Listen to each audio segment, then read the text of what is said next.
why we want to discuss tonight the trends that we predict will be influential in the next year and forward.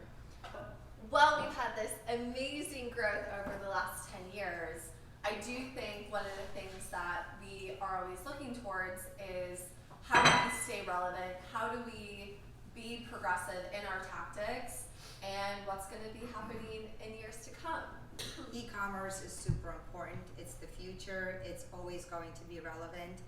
Amazon is certainly not to be messed with in terms of people like luxury brands like to sweep it under the rug like it doesn't exist.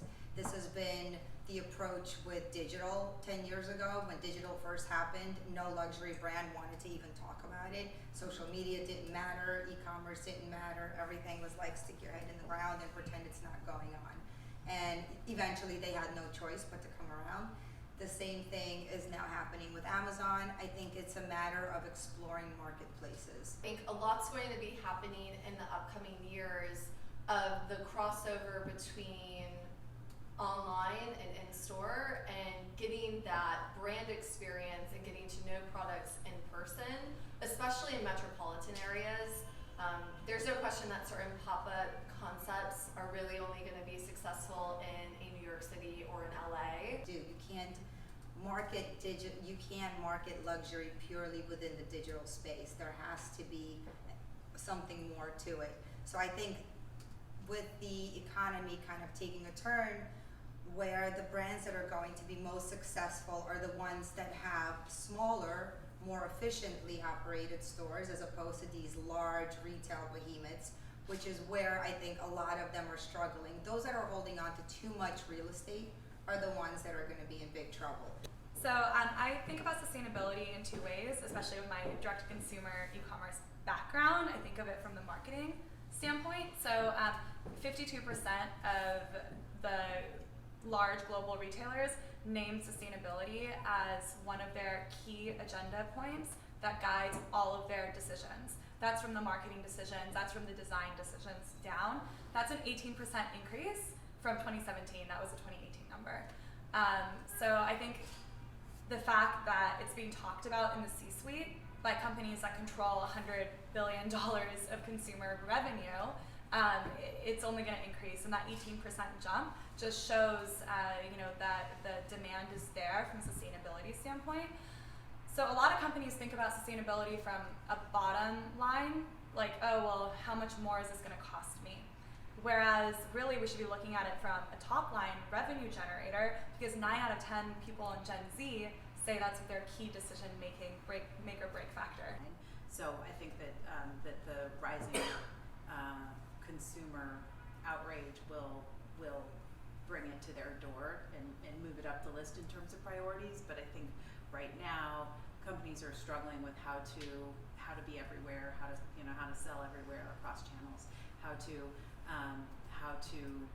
fulfill all of these consumer demands while also maintaining a profitable business. We've seen profit margins in the retail industry compress very, very meaningfully. They've been cut more than in half, just across the board because of the demands of trying to meet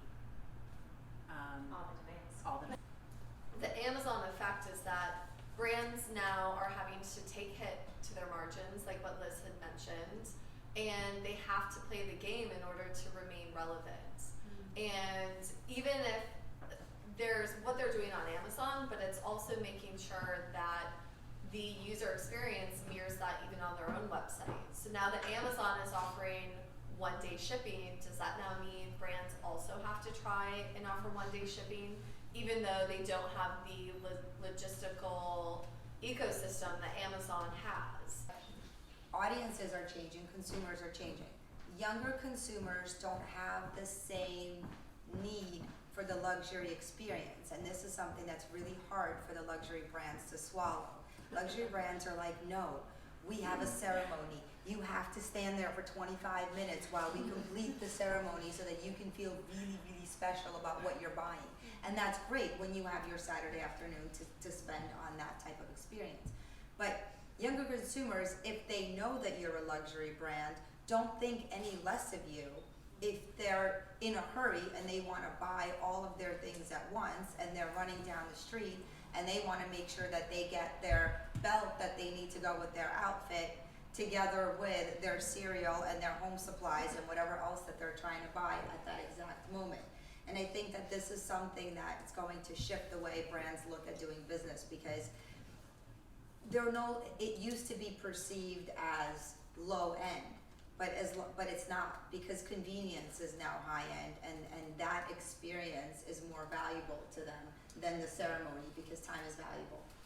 Will we get to the point where we're saying, you know, Alexa, I need something to wear for, you know, Saturday. Like, send me pictures of gold sequin dresses. I don't know. But the thing that, I mean, that seems to be the hypothesis out there, that that'll happen. And I think at this point you have to have a brand off Amazon to be successful on Amazon at this point. I think brands are looking for incremental traffic, and they're looking for new marketplaces. And, you know, we all need another place to sell the goods.